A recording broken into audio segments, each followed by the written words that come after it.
welcome to this week's edition of Twin Peaks Unwrapped. I'm your host, Brian Kazaska, and beside me, as always... I am the arm, and I sound like this. Oh, man. All right, I'm Ben Durant. That was a good impression. I've been waiting all year to say this. Wow. Well, after watching this movie, I wanted to text you gobble gobble. It'd be like, like it's like 12:30 at night, and just be like gobble gobble. I probably would know what you're talking about too. Yeah, I know. The dialogue was very weird in this movie, but overall, I finally watched Fire Walk with Me, and I pleasantly surprised because I liked it. Yeah, I really liked it. You didn't? Did you know what you were getting into? No, I had no idea. I mean, I had a few things spoiled for me because of online. Because I thought David Bowie was going to be in season 2, right? And he wasn't. Then David Bowie was in this film, but he really wasn't because he was only a couple minutes, and it's not the scene I've seen. Which I'm sure will happen in the missing pieces, which we'll cover eventually. Right. But so I didn't see that scene, but I saw David Bowie. Then on top of that, I've seen the scene where Bob's crawling out of the window, which I thought was going to happen in season 2. Did not. It happened in this movie. So that was cool. Yeah. And then that took me back to the Leland Palmer diary, which was cool. But those are the only two things that were spoiled for me. That's Beyond awesome. that, I had no clue I was getting myself into. I kept on trying to keep it from you, but I think eventually you realized it was a prequel and stuff. So. Yeah, you know why? Because I knew Dale Cooper was going to be in it. But you knew Laura was going to be in it too, right? Yes. Okay, you're right. You know what? More pictures. I've seen. I saw Laura, laying on the bed. I've seen a photo of that, and I've seen pictures of Laura. So I knew she's going to be in it. So I knew that was going to it's going to be about her, or she's going to be in it somehow. So if she's dead, it's going to be a prequel. And I didn't know how Cooper would fit in, and I didn't know how David Bowie was going to fit in. Yeah. Beyond that, I mean, internet, I've seen photos, but... Damn you, internet! Yeah, plot detail, I knew nothing. But yeah. And it's all because of the internet. I blame the internet. Right. So I'll get into some info about this, and then we'll get into the movie. Yes. Yeah. So in May of 1992, it premiered at Cannes Festival, so this is before it's available to the U.S. The big Cannes Festival. Was it received well? It was booed. It was horrible. Really? They hated it. Now this is funny because it was Wild at Heart was praised in 1990 at Cannes. Like they loved it. He got an award. I can't remember the name of the award. It's Palm something or other. But it was praised. So Lynch was like, he was like a god at the time. He was like, yeah, David Lynch is amazing. And then 2 years later, they're booing him and Now where's Cannes? In France, I believe. It's in France. Yeah. So here's my question. Is it because in France they didn't have Twin Peaks? They didn't care about Twin Peaks? They don't know what... I'm pretty sure they had Twin Peaks. I'm pretty sure. I don't guess... know when it was, but I'm pretty sure that they did have it. And like I said, they loved Lynch. They loved him only 2 years before. That's why I wonder, if we have any French listeners, did Twin Peaks not come out around that time? Those people watching could not have not cared about Twin Peaks. Right. They could have saw this and said, honestly, if I never saw Twin Peaks and I saw this first, like you said before, it does ruin the show for you. But there's no context. Right. You don't know what the Black Lodge is at all. They don't mention anything. No. So out of context, if these people saw it, maybe they're like, this is garbage because we don't know what's going on. Yeah. Without Twin Peaks being the foundation, this movie can't stand... I don't think the movie can really stand by itself. Yeah. I also wonder if some people, they just want to hate it. I mean, for a year or more, a year or so... David Lynch was, amazing. He had Twin Peaks and he had Wild at Heart, and it seemed like everything was working out. Yeah, and then, people, the ratings went down for Twin Peaks. It was canceled. Maybe people were over it. They were tired of David Lynch. Maybe. I don't know. Or just tired of Twin Peaks. Right. And so they were kind of like, maybe they just want an excuse to hate it. They just want to be haters for hate. Yeah, haters are like Taylor Swift said. Haters are hate. Yeah. But maybe that could be that's totally possible. I guess we'll never know why it got booed. That's a shame. Yeah, it's too bad. Shame. Yeah. So in July 3rd, 1992, it premiered in France. I'm not going to go through every country, but I'm letting you in July 3rd, 1992, it premiered in France. And then August 28th, 1992, it was in the United States. It premiered in the U.S. Wow, cool. And so it's funny because it's only like a year after Twin Peaks. Twin Peaks ended June 1991. So you think about it, it was only a little over a year. I mean, films don't usually do that. Even like you think of Star Trek, it's a few years after a TV show or so before they're going to make a film. So I kind of feel like maybe Lynch had this in his blood to still tell a story. Yeah, he wasn't done with it. Yeah. You definitely could tell by watching this that like it felt like you never left. You know, I wish I had that feeling. I had that feeling watching it, but I'm jealous of the feeling you probably had. I don't know how you felt when you watched it, but I guess I'm jealous of if you watched this show, you had to wait the anticipation for a year and that feeling of seeing all your favorite characters on the big screen. Yeah. And be like, yeah. Like, even if it was bad or good, just seeing them must have been really cool. Yeah. I'm jealous of that. Because I watched it and a part of me was like, this is so cool. Oh, yeah. Even though I know, like, I just watched it all in order, part of me is like, this is so cool to see them. And it's in widescreen. Yeah. It's a film. Right. It's not 4:3, so it feels bigger. Epic. Epic, yeah. Well, it seems like a segue to tell you about my experience. So yes, I want to know. I mentioned this on the Joel episode, but I'll mention it and give you more detail about it. That, like, of course, I was always trying to find. I had Entertainment Weekly magazines, and I had TV Guide. I would get newspapers. I was always looking for more information about Twin Peaks. And then there was Entertainment Tonight on TV. There was stuff like that. Yeah. So as they were getting closer to the film coming out, I would learn more about it. First, I learned Mark Frost was not writing.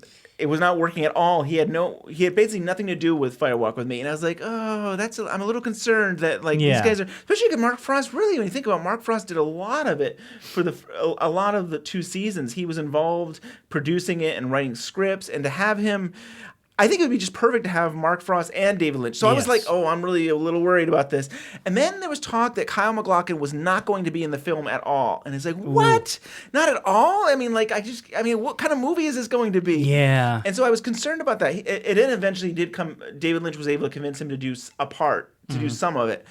And then there was talk it was going to be a prequel. And I was like, what? A prequel? Because you were left on the hook. I've been waiting a year to know what happened to Dale Cooper. And are you telling me we're not going to go further? We're not going to go and finding out what happened to Agent Cooper there? So I was a little concerned about that. So these are all, and then it was coming out in August. And usually, movies coming out in August are usually like, they kind of like. Back then, now, you put a movie out, it doesn't matter. It'll do well. It'll do well. But back then, it was kind of like that was a bad time of the year to put out a film. So I went in there really concerned, but I sat down, so it was the Saturday, so if it was the 28th, it would have been the 29th, August 29th, that's Saturday. I was 17. I didn't have my license still yet, so I had to be driven to the theater. And you got in? 17? I did. Nobody ID'd me. Wow. So I just got in. And the theater was not filled. I mean, it had some people there, but they were definitely diehard fans. I mean, they were fans. Yeah. I knew that.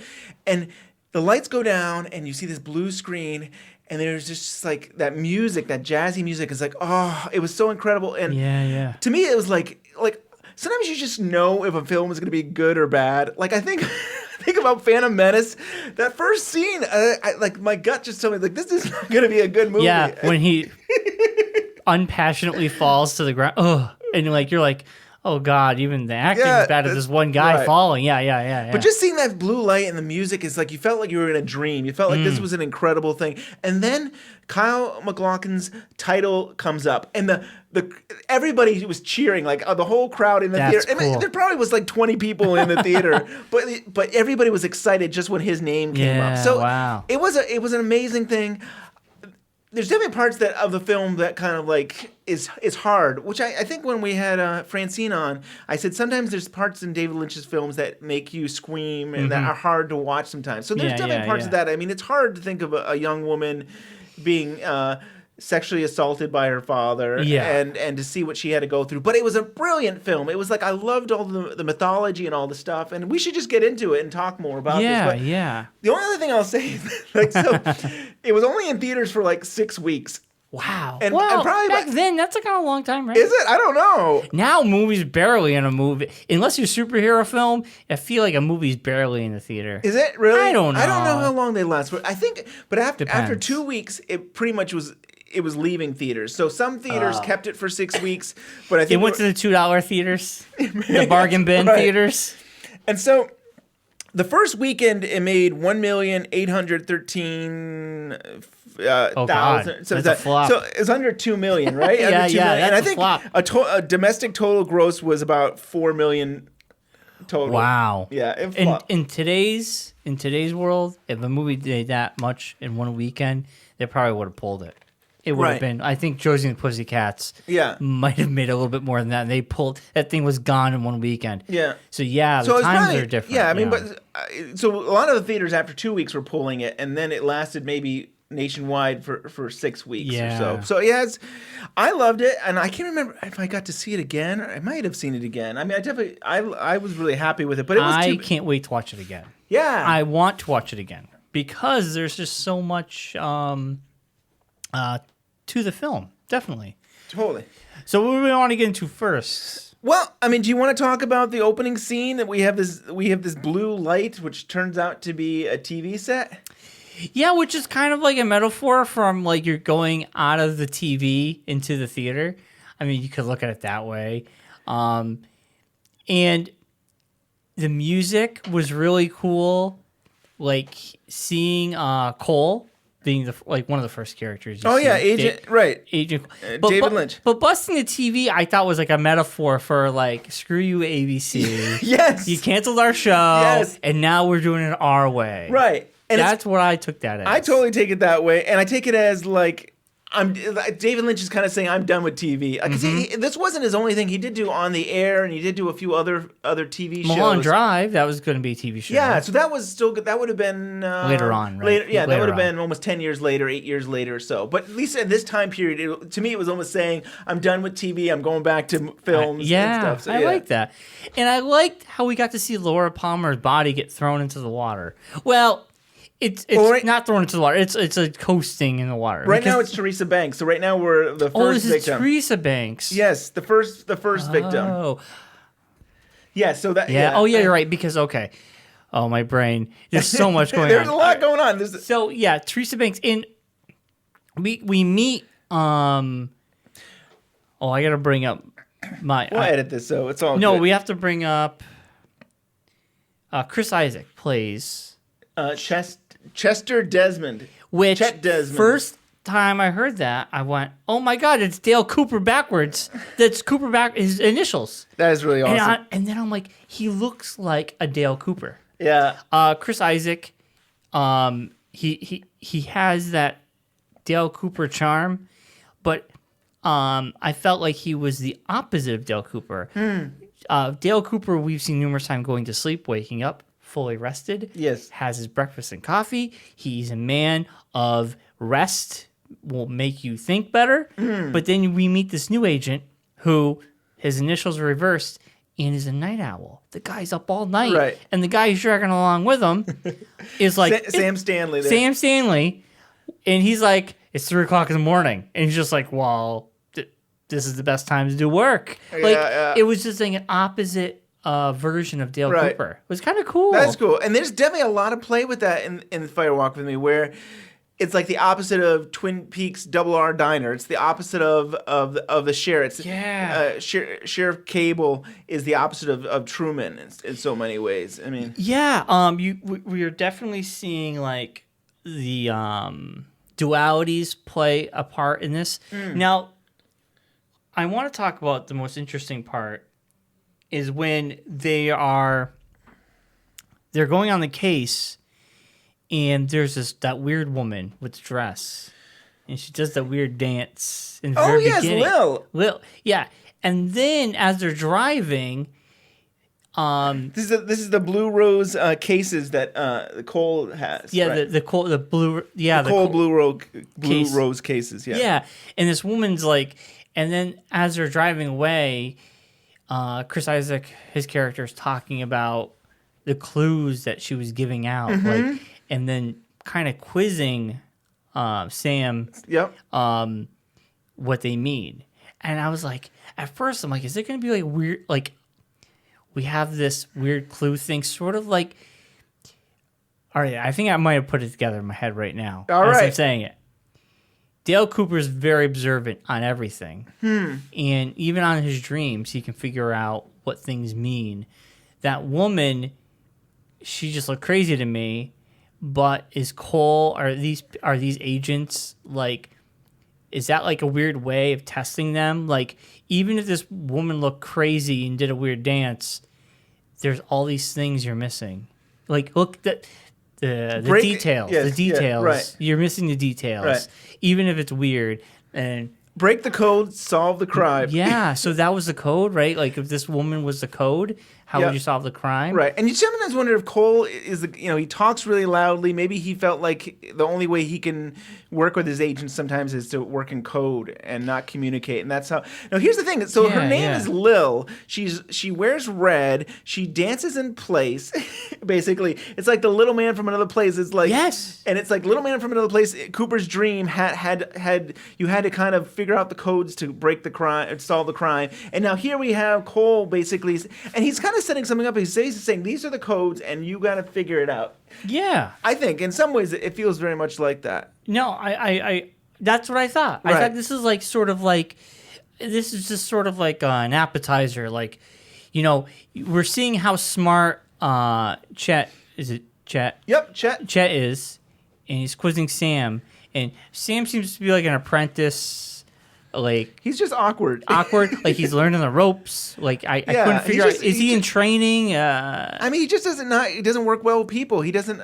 He's just awkward. He's not a people. Cooper was like a people person. He loves people. Sam is just a little out there and doesn't quite get it. Now, so here's the interesting thing. In the pilot of Twin Peaks, Cooper is in the hospital looking over Laura, and he says, Diane, basically have Albert take care of this. Don't go to Sam because, I think Albert has more on the ball. So he mentions the name Sam. That's cool. And Sam was Keith Sutherland. Yeah. Right. So that's awesome. I love how David Lynch did these callbacks. Yeah.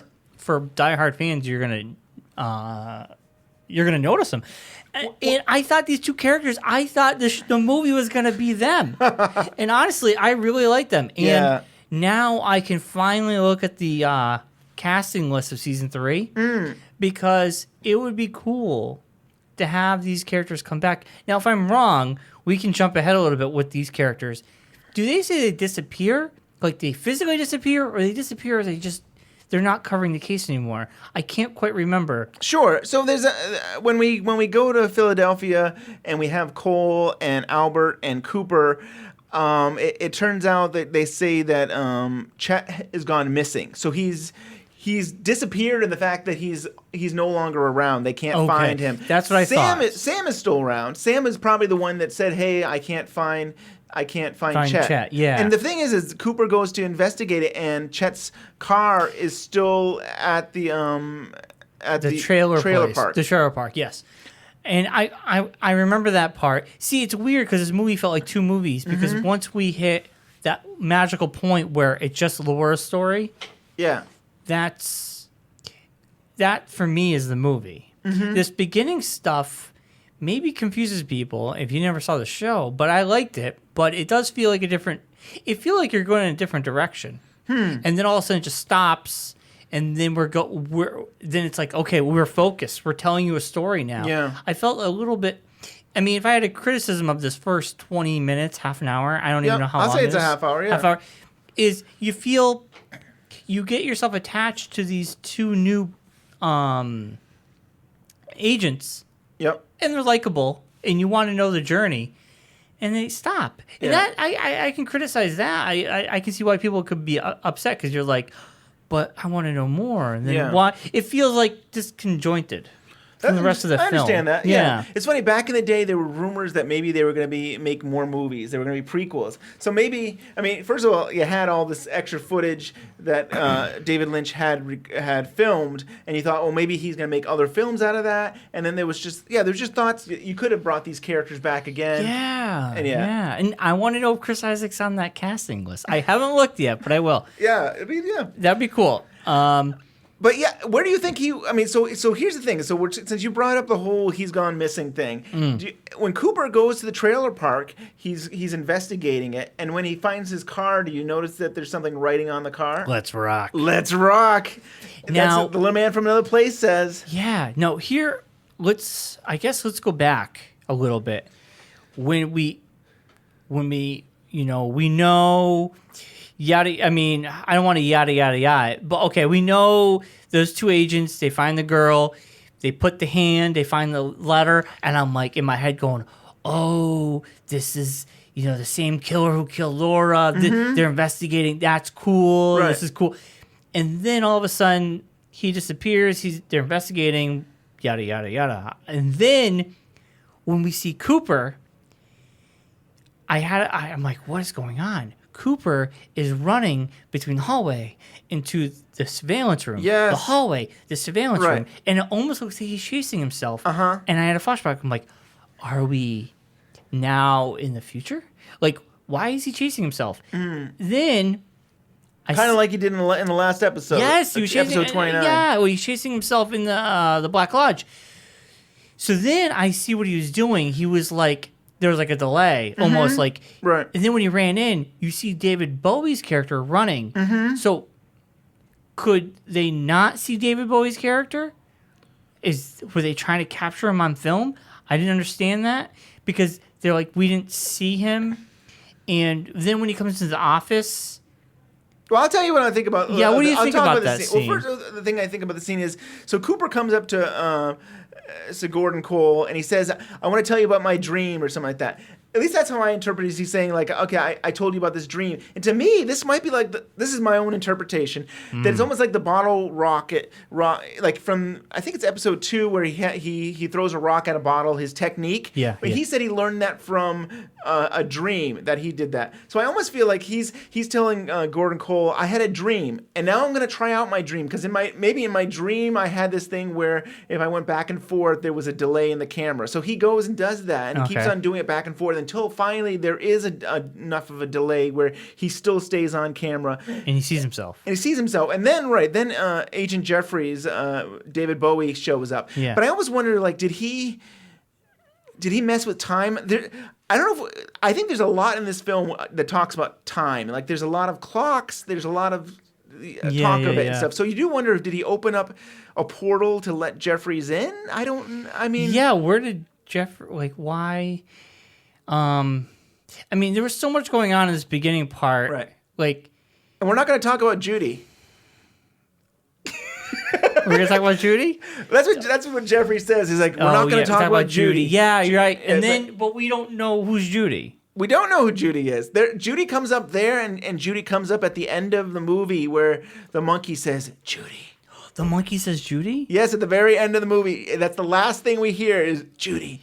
And then we see, I think, Leland Palmer on the water, and that's how it ends. Okay, when we get there, I didn't know the monkey said Judy. Yes. Because, like, I thought the audio wasn't that great. Yeah. Like, on the Blu-ray mix, the audio is very low. And even that beginning scene, Gordon Cole sounds like he's not even mic'd. He's, like, yelling off...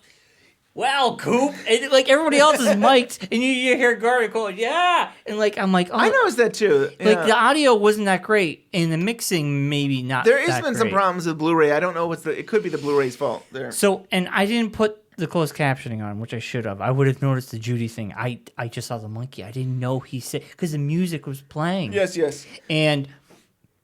Wow. Okay. So there's a lot to talk. There's a lot to figure out. But Jeffries. So then Jeffries is there in front of Albert and Cooper and Gordon Cole. Yeah. And he says, "Do you know who that is? Do you know who that is?" And he's pointing to Cooper. Yeah. I don't know other people. Is he saying that that's Bob? Like, is he from the future? Is he? Wait, is David Bowie Bob? No. Is David Bowie thinking that Cooper is Bob? Like he's really disturbed. He's bothered by Cooper, and he's saying, "Do you know who that is? Do you know who that is?"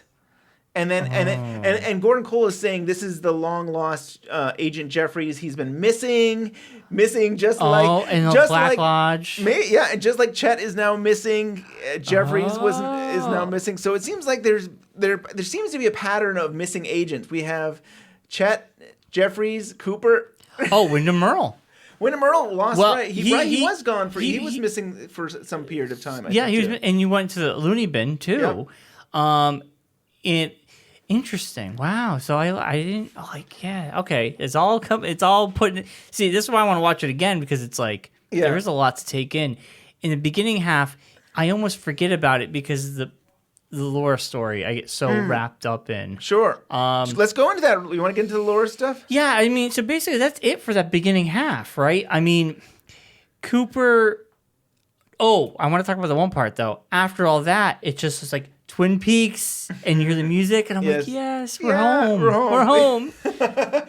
And you mentioned it was probably 30 minutes or so, the first part of Cooper and stuff. The funny thing is, in the pilot, the first 30 minutes is us learning about the town in the pilot of Twin Peaks. Yeah. And it's funny, Cooper doesn't show up till like 30 minutes into that pilot. And it's funny to go the other way with Firewalk with Me. It's 30 minutes of agents and Cooper, and then we finally go into Twin Peaks. So it's kind of funny how they're that parallel. Yeah, and oh god, it was so cool when they put that up there, and the music was a constant.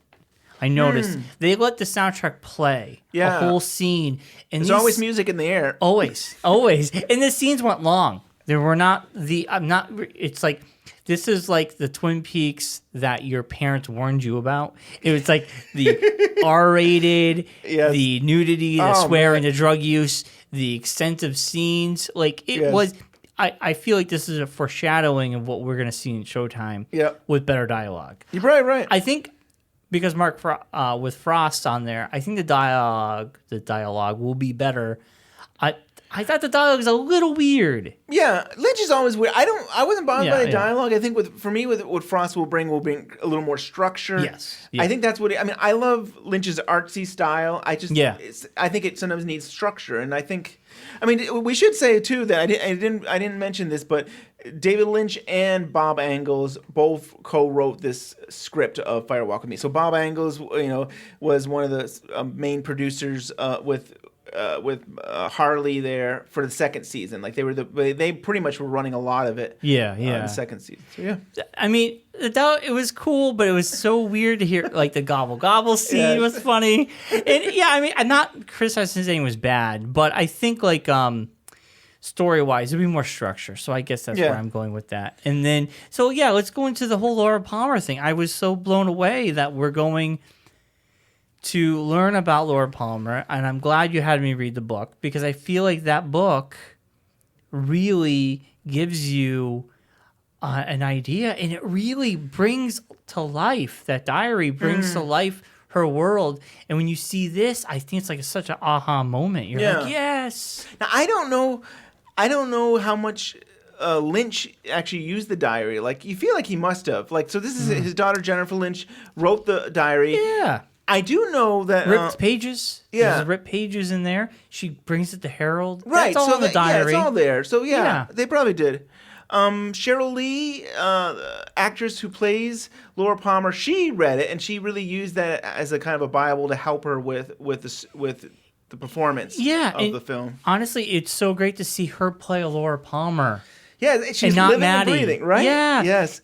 What a difference, huh? She's definitely not the same person. I mean, it was cool to watch this and be like, I'm not mad. Like I'm like, were you mad when you saw this? Like, oh, I really wanted to know what was going to happen to Dale, or we were like, yeah, that was kind of a good story. I was into it. I mean, I was happy that when I actually saw that, yes, Kyle MacLachlan had a part in it, and I was very pleased and stuff. I still would like to have had like some resolution. When we get to the end, there is a resolution. This movie does do a resolution. And if there never was any more Twin Peaks, I could say, well, okay, David Lynch did in his own way complete Twin Peaks. Yeah, in a roundabout way. Yeah. like, I love the story, and I love seeing the Bob character in there. And you get to see the little man with Bob, and then some weird other little man with the pointy nose. Yeah. With like a white plaster. But then you see that same kind of mask. He might be called the Jumping Man. I think in the script he might be called the Jumping Man. Yeah. The boy that lives with the old lady, he has the mask. And we get to see more of them with the cream corn. Yes. We get to see some really gross stuff, like the little man eating cream corn. I was so like, oh, this is gross. Yeah. And then inside of a throat a couple times. Maybe the French didn't like that. So there were some moments that were just bizarre. Yeah. But the Laura Palmer stuff, it was cool to get into her life, and Donna. We get to see the relationship with Donna, because that's something we missed upon on the TV show. Right. I feel like they got to do something that probably that TV show couldn't ever do. I mean, it really showed the seedy, dark side of her, which TV might not have been the best place for it. But Donna is played by someone else, which I knew right away was Donna because of her sweaters. Yes. Yes, I was like, it's Donna. And she says, hey, Donna. I'm like, who is this? This is not Donna. But I thought she did a good job. I kind of think that Donna is sort of like the opposite of Laura. She's an innocent high school girl. Yeah. Laura's the, I don't give a shit. I'm going to do drugs. I'm going to do life. I have a hard time at home, so she's acting out in her personal life, Totally. So it is the Jumping Man. Yeah, the guy with the red. And then there's another man there. I think they call him the Woodsman. And some people theorize that it could be Log Lady's husband. Ooh. Yeah. Oh. And what does he say? Gorbanzo? Yes. I see. That's something new. It is something new. And I was looking. I'm gonna have to edit this out. Somewhere they describe what the corn is. I want to say it's the pain and sorrow, but I'm trying to remember what it's. Oh, the cream corn? Yes, they finally say what the cream corn is. Oh, well, I mean, at one point he does say, "Give me your pain and sorrow," Yeah. and he shoots the blood out of Laura, or no, who shoots the blood out of their hand? Was it Laura? Oh, Bob in the Black Lodge. Yes, but yeah, so maybe that's where it is, but it'll say, "Give me all your pain and sorrow." Yes. And then it says Garzarmar. Which Gorbanzo. already we've learned that the cream corn is Garbanzo. So it's a pain and sorrow. Oh, because he shoots the blood, and I didn't know. Yeah. Interesting. They talk about the little boy talks about fellow victim. I don't know. I always thought the little boy was the victim, but he's pointing to Bob, I guess. I don't know. I mean, Well, maybe he's saying follow the victim like Bob takes the victim. Yeah. He is a victim getter, right? Yeah. And, I mean, this movie shows us that what we've known, Bob had Leland, and Bob had Laura. Right. I mean, we do see a part where she's looking in a mirror and we see Bob. And that explains why in the final episode that Laura is trapped in there. She's dead, but there's a version of Laura still there, just like there's a version of Leland in there. Right. So if these people disappear, the doppelganger gets out. If they die, they're trapped there. Maybe. Forever. Maybe. And we learned something really cool. That maybe what's your theory about the Black Lodge? Because we get to see sort of like a prequel where Annie shows up in Laura's bed. Mm-hmm. Do we want to go into? We can go into that. Yeah, we can go on. Yeah, we're going to go everywhere. But Annie is in Laura's bed and warns Laura, about the She says that Dale Cooper is in the Black Lodge and can't get out. And then disappears. Right in your diary. Yeah, right in your diary, and disappears, and we get to see Dale Cooper in there, and it's like I feel like the Lodge has no time, so they can. I agree. They can do whatever they want, and like telling Laura that would explain it. That when Dale has his dream, Laura's in it. Right. Saying almost a warning to him, right? Yeah. So it's sort of like a full circle Right. of warnings, right? What do you think?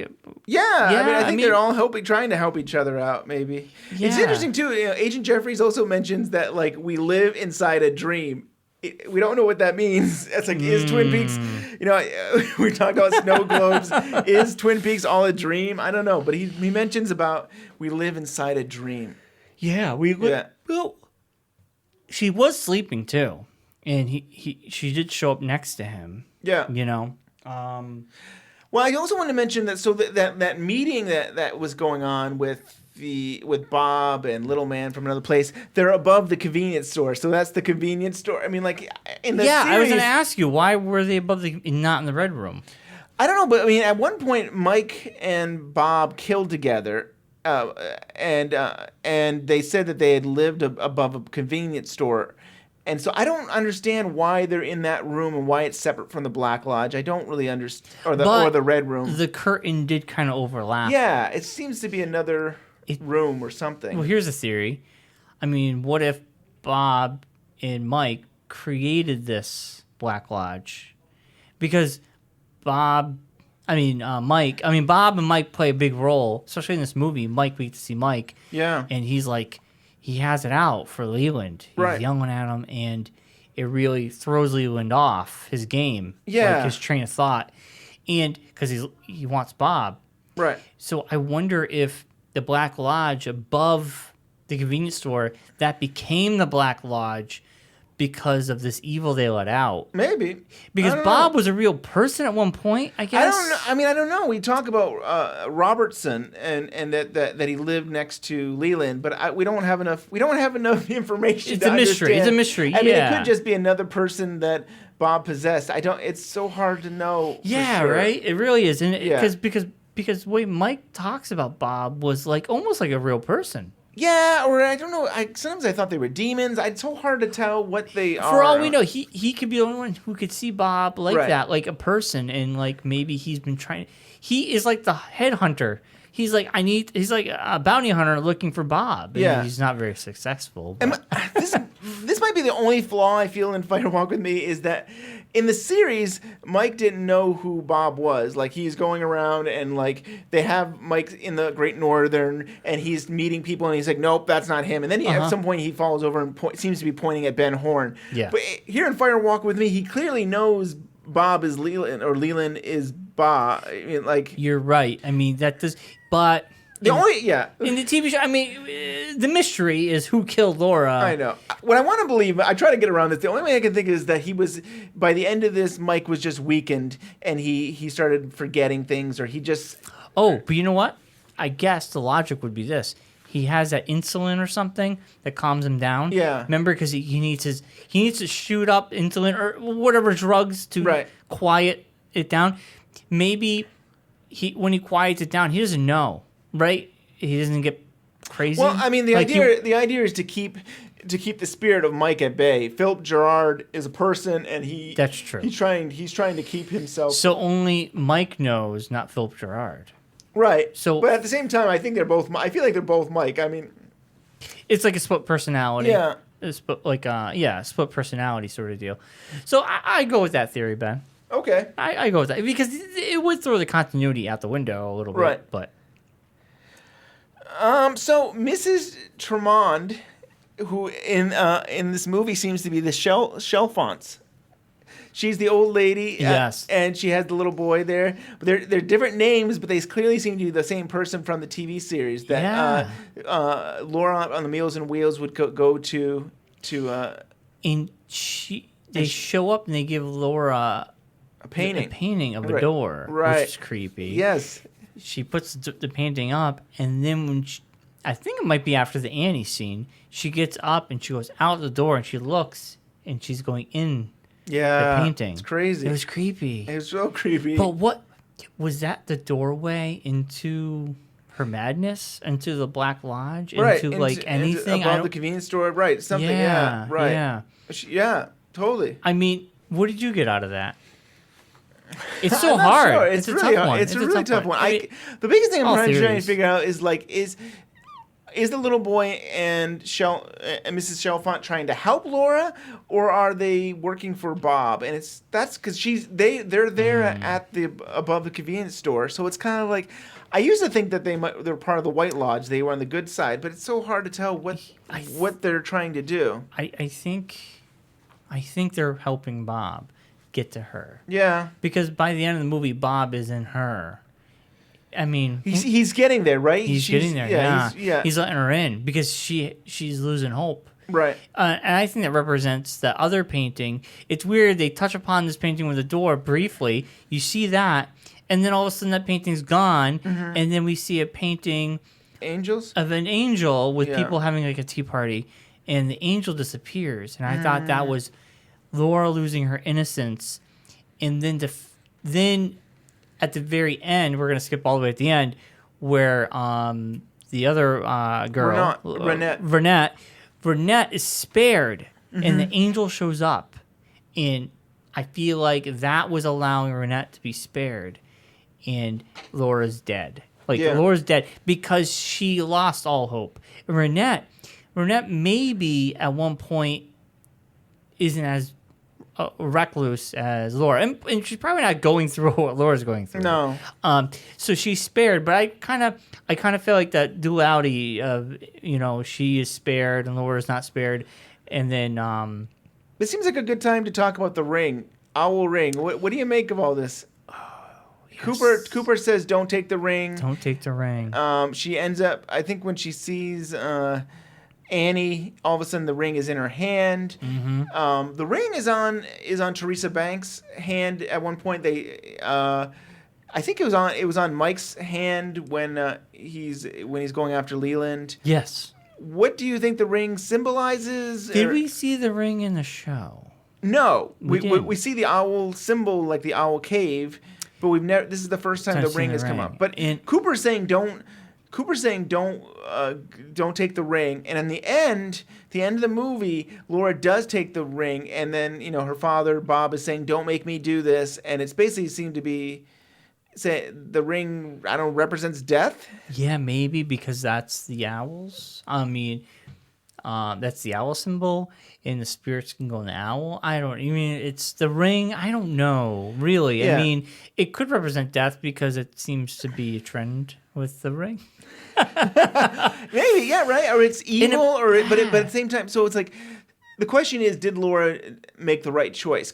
Like it seems to me that when she put on the ring, it was sealed that she was going to have to be killed, but Rinette was able to be spared. Yeah. Whether it was Rinette's praying or whether Laura helped lost all faith, right, or lost all hope, right? Yeah. I mean, I guess I didn't think too much about the ring. It was interesting to see. I kind of go with what you're saying about the ring. I don't know beyond the owl symbol, and the owl we know is a spirit sort of thing. Yeah. And we know Laura kind of gave up on life near the end.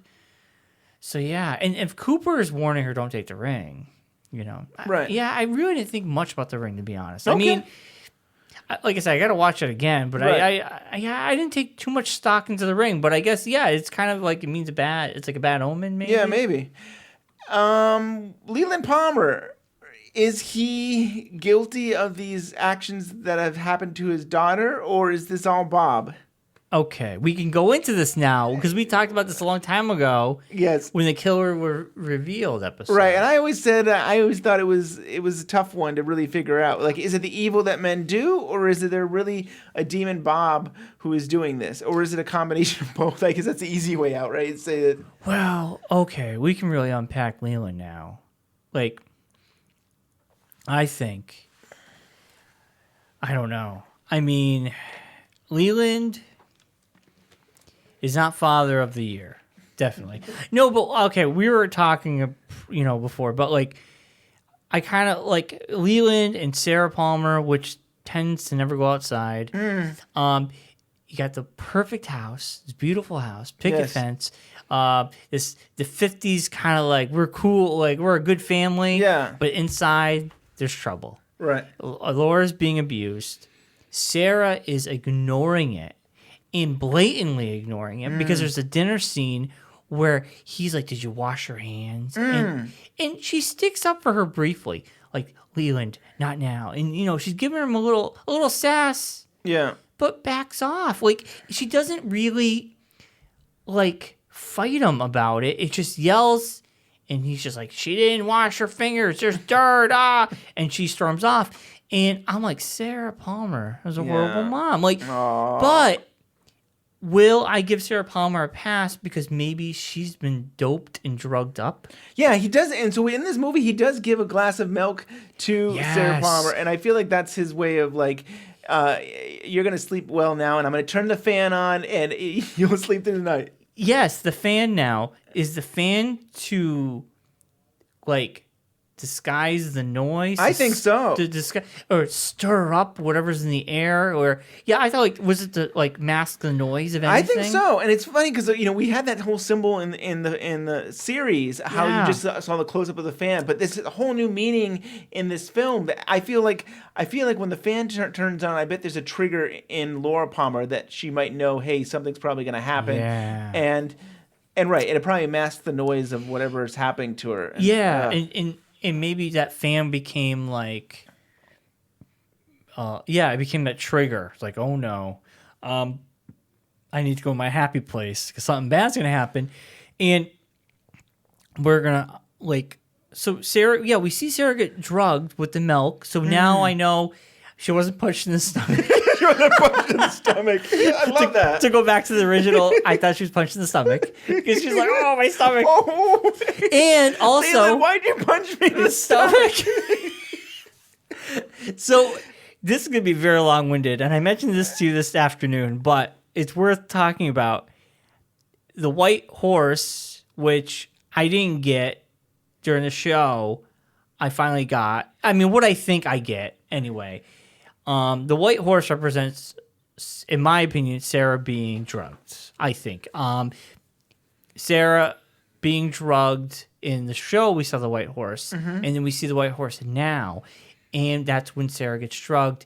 And when I looked up white horse and drugs from another show, I thought this other show I was watching was referencing Twin Peaks, but come to find out, the white horse is from a song called "Laid Back," and there drug references, and there's like the white horse, and the white horse is like either heroin or cocaine. So then, to me, that makes all sense. Okay, I mean, that's how I see it. How do you see the white horse? I always see the white horse as death. The pale white horse in the Revelations talks about death. And so, I mean, we see the white horse when Maddie gets killed, and I think we see the white horse again. I think it's the night of Laura Palmer going to be killed or something like that. So I always you see it as death. It's just a symbol for death, but I could see hallucinations and whatever druggies. The druggie or whatever. So I mean, I think that white horse theories. There's so many. We could go on. Now to go back to what we were talking about, Leland. Yeah, it's so hard to say if Leland was. We did see him cry. Yeah, and I feel like that's him. I feel like that's his own humanity coming out. Like in the show, we make fun of him crying so much. But is that because he was repressing everything and he's letting it all out because he's himself? Yeah. And then when he's that straight-laced and I'm Leland, is that Bob? And then the crying comes out because it's the this emotion of like, what am I doing? Yeah. Like maybe he knows what he's doing, but he can't control it because Bob is controlling him. Because the little man just says, "I'm your arm." Right? Yes. So, you want to bring up? Hold on to the arm thing, and we'll go there in 1 second. Okay. So I agree. It's like that whole thing of washing your hands. He gets triggered and upset when he sees the necklace. That's when he suddenly does that, and you do wonder, is that Bob all of a sudden coming out and attacking? And then when any sexual thing, he was like a trigger. It was like, are you having sexual relations? And then he envisioned Laura with this other girl, like in bed, and that made him outraged too. Well, no, I'll go there too. Okay. But yeah, it's definitely, and then the whole thing where he goes to say, "I'm so sorry, Laura," is like, is that Leland Palmer? Yeah, I want to believe so. Yeah, so my problem is where you're going with that whole on the bed thing. That really happened. That he was hanging out with Teresa Banks, and I think he was paying her for sex. Yes. And so then she was like, "Hey, I've got some friends. You can join us." Okay. And he looks and realizes it's his daughter. And that's okay. So I mean, I think he was flashing back. This is when he was when Mike was chasing him. He pulls over and he's flashing back, and he's realizing. See, I thought he was imagining. Okay, so that makes sense. So he's more he's thinking back to a time where he realized his daughter almost found out that he was part of all this sex stuff. Yeah. And then But then Teresa Banks is blackmailing him. It's like she calls up and it's like, "Hey, I know who your daughter is." Yeah. And it seems to me that Leland killed Teresa Banks because he didn't want her to say anything. Yeah. So in that way, that's a very human thing to do. So that's where you sometimes wonder: is this Leland? Was it always Leland who's doing these bad things, or is there Bob in him that are doing this? It's I feel like maybe Leland, like Laura. I feel like Laura's following in his footsteps. Mm-hmm. I think Bob is in him. And he has these moments of him Leland, but I don't. I want to believe that it's Bob doing all this stuff, and Leland is trapped in there. The doppelganger is trapped in the White Lodge. Like Dale Cooper. I guess can we say if Dale Cooper is going to be killing, is that Dale Cooper or Bob? Right. And we're all going to be like, well, that's Bob. So I guess if I'm going to say that, I have to say that was Leland's doppelganger. Yeah, I don't know. I can't tell you if 1 equals 2, 1 and 1 equals 2. Yeah. They're both. I guess I'm just going to have to go in that direction for now. Yeah. That would be my theory. And I think I had...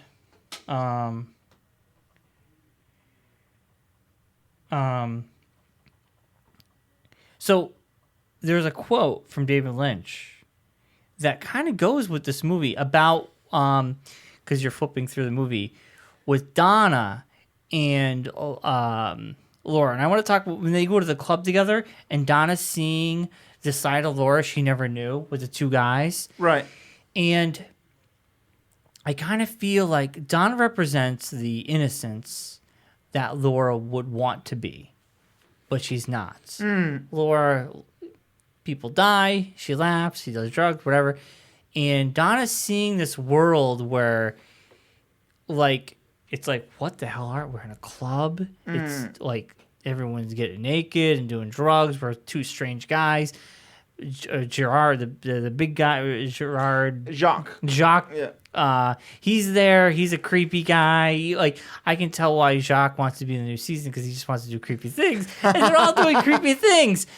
And Donna gets the taste when her jacket falls, when she's making out with the guy, he takes off her jacket and she puts it on, and then she starts to become Laura, and then Laura sees that and she just freaks out, like, get away from her. Yeah. And I kind of feel like she's protecting Donna. Definitely.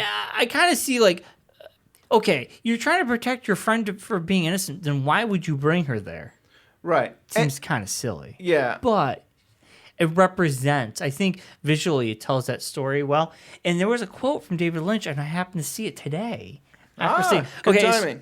So once you're exposed to fearful things, you begin to worry that the peaceful, happy life could vanish or be threatened.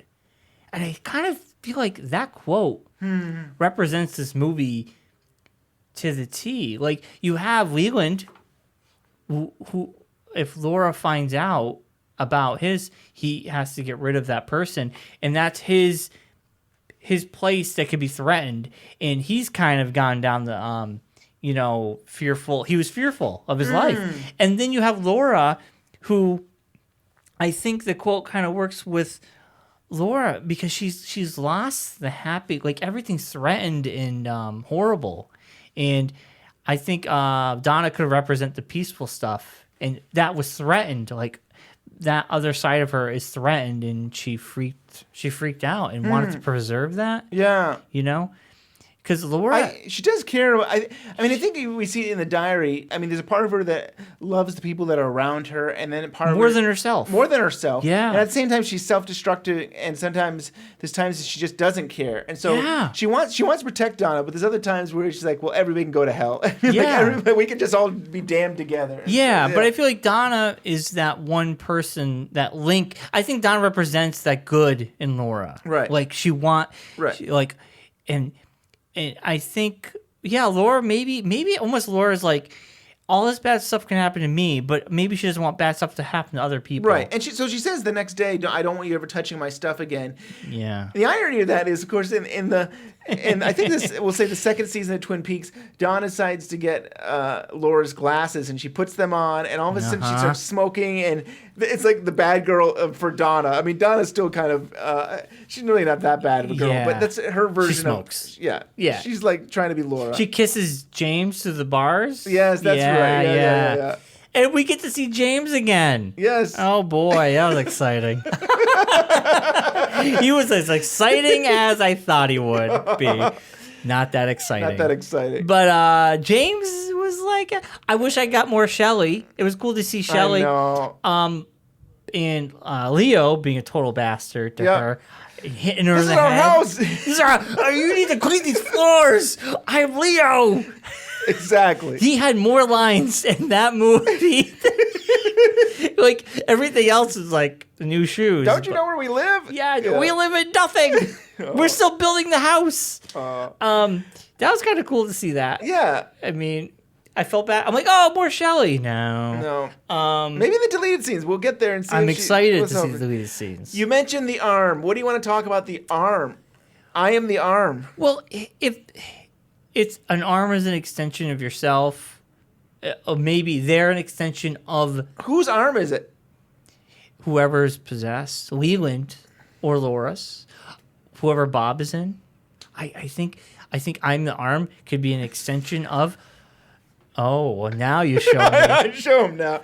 So is Mike cut off his arm because it was evil. It was evil, right? So, I mean, we're looking at near the end where a little man from another place is holding on to Mike, like he's his arm, right? It's an extension of him, right? So, was Mike able to get that evil centered in one area and cut it off? I mean, that's what he says. I don't know. I mean, he seems like he's definitely a better person or spirit than he was. Yeah. So, were other people like maybe he because of his split personalities, he can somehow he figured it out, the secret to get rid of. I don't know. I mean, it just kind of... Is Dale Cooper going to have to cut off his arm in season 3 to get rid of the doppelganger? I don't know. You know? That whole arm thing makes me think of like the Bible, and like if you see bad things or you're doing, you take your eye off, or like, you know what I mean? Like if you know, like, yeah, it was a way of getting rid of like, I'm trying to think of another. If you hear bad things, cut off your ear or something. Hear like no that. evil, see no evil, right. Speak no evil. But in this sense, maybe his actions were with his arm that he killed with Bob. They were doing killings together. Yes. Cutting off his arm, he no longer killed. So Bob was an extension of him and his arm, got rid of the arm, and he felt like that got rid of Bob. And now or the Bob evil is out. that he did. Yes, is gone, and now he's trying to rein in Bob. Right. Because he feels like maybe he's the only one that can capture Bob and put him back where he belongs. Because he's running amok. Him somehow, yeah. He's running amok. I mean, he's been in Laura, in Leland, and now Dale. Right. And who knows what else? So that's the blood part. Yeah, he's taking out, I think, his pain and sorrow from Leland and putting it into the floor. Into the Black Lodge. And then the next shot we see is the little man eating the cream corn. But I think the cream corn is pain and sorrow. Do you think he's eating it backwards? Like, yes, do you think for sure. He's spitting it back up? For sure. Yes, definitely. Oh, Judy. Yes, the monkey part. So let's talk about the monkey. We see the monkey once before in the beginning. Yeah, we see the monkey with the boy, and he takes off the mask, and all of a sudden it's a monkey and stuff. I didn't know the monkey says Judy at the end. Yes. So a couple of things. First, 17-year-old version of me was in denial of this whole monkey thing. I was in such a denial that I had to believe that it was an owl because I was like, what does this monkey have to do with Firewalk with Me? An owl would make more sense. So in one of the issues of Wrapped in Plastic, I wrote to them and I'm like, this monkey, this is not a monkey, this is an owl, which is so Ben, were you in denial? You're so in denial. Huge denial. It's like it just didn't make any sense. Like my brain could not process a monkey, so I had pretended it was an owl. Yes, but So what'd they say? Were they right back? They published it. They put it in one of the issues. I don't think they responded to it, which I wouldn't have responded to it either. Wow! I can't even believe this crazy person. They even printed my my article. It was a slow news week, so they had to put your letter in there. So first of all, I think this is another time where Lynch is talking about Wizard of Oz in the sense. Judy Garland. He loved the monkeys from Wizard of Oz. Oh, and I didn't make the connection. He plays with that in a bunch of his work, like the colors. The colors, maybe, yeah. You got blues and reds. Yeah. But I don't know. I mean, I think we should look at this whole Judy thing some more. There is no definitive answer of who Judy is. There's talk in the scripts or from Bob Engels that Judy could be the sister of Josie, which is like a huge stretch, and I don't want to believe that. Like, it just seems... I don't like that And answer. we didn't get Josie in this movie. Not in the movie. There's some footage. Boy. I'm excited for more Josie action. Here's what I want. I can't remember who... It's probably the Wrapped in Plastic people that said this, but I would like Judy to be Laura Palmer. I think that would be cool. I would think it'd be awesome if that's like a secret name for Laura Palmer would because it's like Wizard of Oz. She goes into another place. Right. I'd like to believe that maybe Agent Jeffries met up with Laura Palmer and he said, "Hey, we're not going to talk about her, and we're not going to," but that he's been to the Red Room. I want to, and I feel like the Red Room exists as is at all times. In my mind, I feel like what happens, that's the way it is. So if that agent went in there, Laura Palmer was there, and maybe he knows what's going to happen. Yeah, he knows Laura Palmer is going to be there. We need to. Why? Right. What's going to happen to her? Can we stop it? Yeah. Can we figure out who did it? And this is where I think, in some ways, David Lynch was able to complete Twin Peaks. In a sense, like here's how. So the movie. At the movie ends, Laura Palmer dies and is thrown in the water by Leland. Yeah. And then we see her in the Red Room, and Cooper puts his arm around her, and all of a sudden the angels do come. And this makes me wonder if it's the waiting room, because she's waiting, and all of a sudden the angel comes, and it seems like she's going to go to heaven and happily ever after, and she is happy, and things are good. But the fact that Cooper's there, it's almost like Cooper had to be possessed or had to be brought to the Black Lodge to then be there for Laura when she needed him most. You know what I mean? Like, I know it hurts your brain a little bit, but in the sense that he figured out the murder. No, what I'm saying is he's in the Black Lodge right now. The only way he could be in the Black Lodge or the Red Room is because he did enter. Yeah, but what I'm saying is the reason he's in there, because he had the demon too, but her killer was put to bed. Like, they got her killer. And that's interesting. And she, maybe, you know how they say, like, restless spirits? Right. They never caught the killer. Right. The spirit is restless. Right. So maybe Laura Cooper's her hero. Yeah. He cared about her. I like that a lot. I never thought about that. Yeah, maybe Cooper, like, nobody cared about, like, they do make a thing that, like, I think she says or alludes to that nobody cares about her except for using her. Like, they don't really care about using her for sex or drugs, but nobody cares. Like, Donna cared about her, but nobody males anyway, because her own father abused her. A male figure never cared about her for her. And now you have Dale Cooper, who's never met her, comes into town, figures out who killed her, and then... I don't know if sacrifices is the right word, but he gets trapped in there as well. Yeah, he sacrificed himself for Annie. Like he went in there for love. Yeah, but if this is almost like an after, because if Cooper's in there, this is the after the Twin Peaks, what you're saying is she can rest in peace now because he is the hero. I mean, out of like just love of his job and love of people. Yeah. Right? And Yeah. she can peacefully move Right. on. Yeah. And you're right. He does say it's the waiting room. Right. So- I mean, that's the little man from another place says it's the waiting room. Are they waiting to go to the Black Lodge or the White Lodge? Right.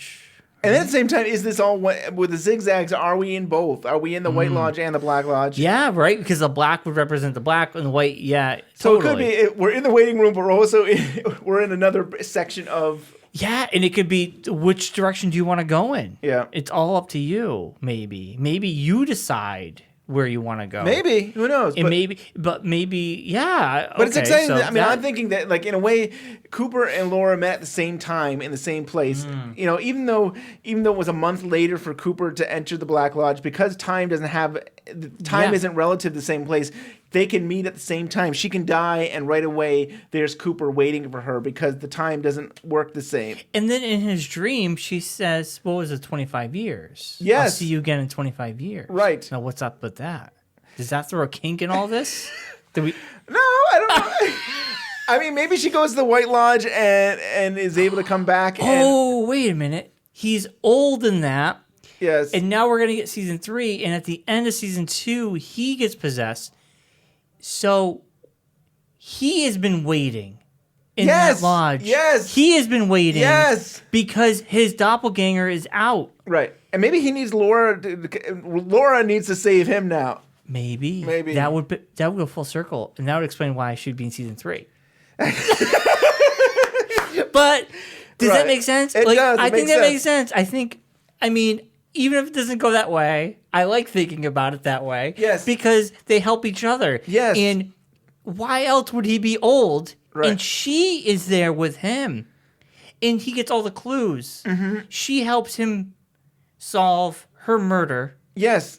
He figures it out. Yes. She can go, but now he's there. Right. And maybe she's going to wait for him. Or maybe we need, or maybe it's the same thing. Maybe there needs to be somebody else that needs to now come for Cooper. Maybe you need the same an thing. outside source. Outsource, maybe. And I mean, if there's a whole agent thing where an agent gets trapped and an agent gets out and another agent gets in, like, so we had Chet. but Chet never got out. I don't, and I don't Chet know never got out. But And we Jeffries, we don't know enough about. it's either, true. But it's the But, only thing else yeah. I want to add is that, like, so you see this bright light and the angel for Laura, and it does remind me of when Leland Palmer is dying. He sees a light and he says how beautiful Laura Palmer is, and it's almost like, it seems to me like, could he be seeing what we're seeing at the end of the movie, that he sees Laura is happy now. She's happy and she's free and she's maybe going to heaven. And we see Leland in the final episode in the Black Lodge, but he's not in the waiting room. I feel like he's a doppelganger. I mean, I feel like he's an evil. That's the evil version of him. Because, especially because of his eyes. Yes. Yes. Because that's where I think Leland, that was his doppelganger doing all the killings. That was not him. His good self was trapped in there. And now, when he died as Leland, not his doppelganger. I feel like when he died, that was truly Leland because he was crying. And then his doppelganger is now trapped in that Black Lodge. Maybe that's how it works. I don't know. That sounds good. I really want to believe that Leland didn't do those killings. I feel like that crying might be like his Nobody wants to himself believe coming out a little that bit. A father would do these horrific things either. Because when Cooper starts killing people, or when Cooper's doing bad things, I'm not going to say that's Cooper. No, I'm going to say that's his doppelganger. So I guess it would be hypocritical of me to be like, well... But it's hard to say, is it the same? I don't even know if it's the same thing. Is one of them a possession and one of them is a stand-in for Cooper? It's so hard to tell if they're two separate things or if that's the way it is on both. I guess if we go by the doppelganger thing at the end of season 1, I say it's season 2, it's season 2, it's doppelganger. I do like the fact they did play the camera tricks where it would cut to Leland and it would show Bob. And come to find out, we do know because of Laura Palmer's diary and this, she was seeing Bob. And she sees Bob for the first time behind her closet with her diary. And then it's Leland who walks out. Yeah. And she's like, oh no, it's you. Yeah. And I'm like, does she not know who she just, like she saw Bob, but is she figuring it out? It's her dad? Yeah, that's right. And that's why she hides. Yeah. And we can see Harold. Harold takes the diary. We know she has a second diary because of the diaries. Yes. And then, yeah, the imagery, I think you're right. That's like what Leland's seeing. But the other thing was when Leland is like, raping her or whatever, it's Bob, which is really gross. Yeah. But then I think she realizes it's Leland. Like she didn't know. Remember, in Leland's like, I thought you knew the whole time. Yeah. Which is creepy all on its own. Right. You have the death scene here. We have Laura, and on one side of her, there's Bob, and on the other side is Leland, and they kind of go back and forth. And right, I always thought you knew it was me, and so it was kind of like I always thought you knew it was your dad that was doing this. But yeah. And then I think that's when she totally lost her innocence. When the angel disappeared, and she's just like, "I'm dying tonight. Right. That's it. I'm done." Like, I think she gave up. I think she wanted to go out on a bang, which she did. But also, it seemed like that like, we should talk about, like, her being killed because it, like, you can tell she was kind of, like, hitting her rock bottom, but at the same time, was it Jacques that tied her up? He was getting rough with her. Right. He tied her up, and then I kind of feel like she didn't like that, though. She didn't want to be tied up because then all hell breaks loose after that. Yeah, I mean, I feel like it was they were just being too rough, and she didn't feel comfortable, and she wasn't in the mood, and maybe she knew that this was not a good night. Like there was something her gut told her that this is a bad. Leland's creeping in the corner. Yeah, he was creepy. He's very creepy. Yeah, and this movie was really, I mean, I enjoyed it. I liked how it was rough and it was hard to watch, but like it really gave us more lore and mythology to Twin Peaks. Oh yeah, and a lot more. It opened up the mystery box big time, and it gave us more mysteries. It gave us like some answers and made more questions, and I think it was cool because of that. And I really have high hopes for season 3 now. I don't know. That movie makes me feel like, wow, if they could do that in a movie. They can do that on a weekly basis? Yeah. I think I think they'll do a real good job. So we'll I'm pretty excited. Well, we're going to be doing this for several weeks. We're going to do Firewalk with Me. I'm excited to hear what everybody thinks about this, and I probably will try to watch it again prior to talking to everybody else. Yeah, that'd be good. Next week. Is this going to be like a whole week of a whole month of at least 3 weeks or so. So we'll do. Yeah. Oh man, Ben, this is exciting. Do we miss anything? There's so much more to cover, but we'll continue. I'm trying to think for you and I to talk. I feel like there's enough there that we can. I mean, because we'll hit upon things. Right. If people listen and they're like, "Oh, you guys didn't talk about this," in the upcoming there's weeks, so much stuff. We'll hit upon it with other people. I mean, I almost feel like we should stop ourselves now because we don't want to repeat ourselves. And I think hearing other opinions, other things we brought up. Definitely. I like to save it for other shows too. I like that too. I think we got enough. I think we covered a good. We covered the beginning half hour. We covered the middle, and we got to the end. So. Yeah, and I have to say though, the lore stuff is so heavy and good. The beginning stuff just kind of falls away. I feel like I never saw, like when we were in the beginning of the show talking about it, I'm like, why? Well, I'm trying to remember exactly what happened. It just didn't stick with me like the Laura stuff did because I feel like it was more interesting. That's really cool. Didn't it feel like it felt like the beginning part was like a vignette before you see a movie. It was like a cartoon before a movie. Like why was it there? It didn't add anything. I tell you, they're all codes that that basically help you to understand the movie. Yeah. I didn't get into this. We'll edit this out, but there's this whole like bus scene where Chet is actually in Fargo, North Dakota, and Gordon Cole calls him up, and they're arresting people in a bus at a bus. Yeah, and it seems to be about abused innocent. You have these children, these school children there, and maybe it's a bus driver is doing a prostitution ring or something. It looks like something like that. So you have this whole idea of the innocent being abused. Yes. And yet that's the story of Laura Palmer. You're going to get into Laura was an innocent girl that was kind of brought into the seedy underworld. Yeah. I mean, I could see that, right? Yeah. I don't know. But, I mean, those characters were so cool. I wanted to see more of them. Right. But then Laura kicks in, and I'm like, I don't care anymore. But David Lynch just need to make a season 3 and kind of extend the whole film into a show. But I'm very looking forward to it. So, Bryon, that's our show. Fire Walk with Me. In the Can, Part 1. Part 1. Yeah, so we'll be doing this for a few more weeks. And I think we're gonna have friends talk about Firewalk with Me, and we'll discuss the missing pieces, and we got a lot to talk about still. And I can tease next week's show a little bit. I'm gonna tease it. Next week we're gonna have the John Thorne Dream Theory. Yes, you finally get to hear about it. I finally get to hear about it, and the more I've been thinking about it. If you read his book, you'll get everything. Yeah, you picked up his book at the Great Southern, and the more I almost agree with that theory. Wow, but I want to watch the movie again. Yeah, and I want to watch the whole show, the series again, and the movie again. And I don't know, but that theory does work. He owns that theory. You can try to poke holes in it, but he's very good at He's been thinking about this a long time. It is a good theory. It is. It is a great theory. It's a cool theory. So you get to hear it next week. Yes. Amongst the other people. I think we've been talking about this for months. We've been talking about having him on the show for months, and finally to talk about the theory of Firewalk with Me. Yes. And the following week, we'll have the missing pieces. So I'm excited to watch those as well. Cool.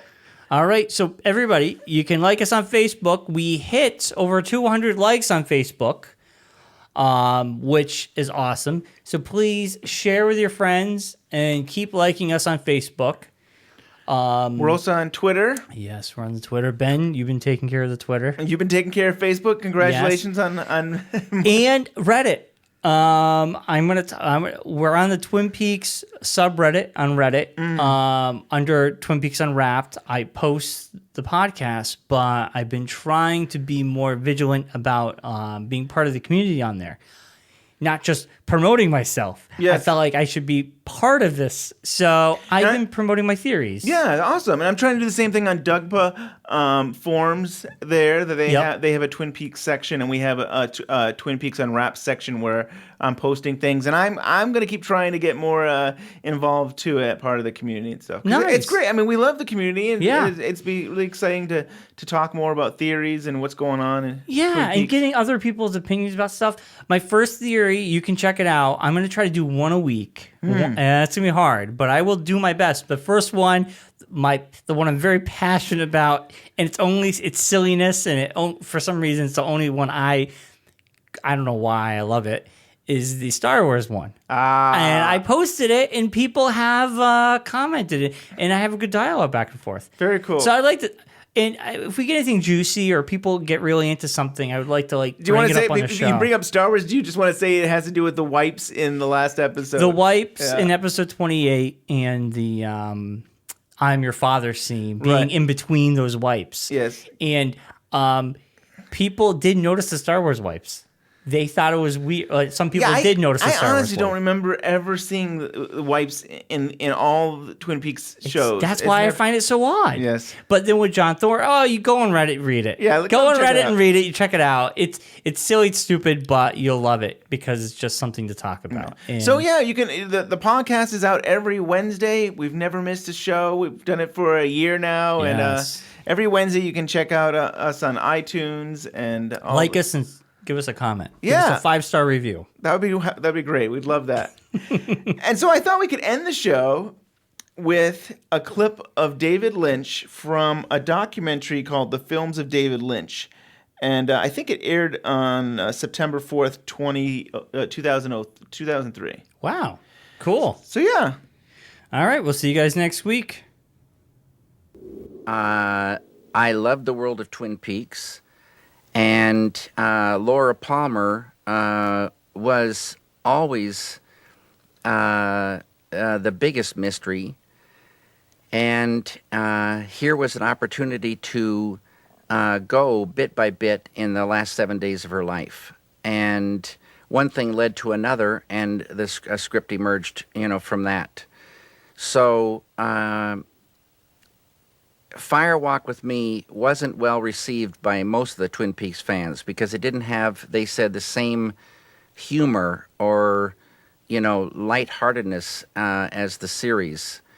And I can understand that, but it was Laura Palmer's life, and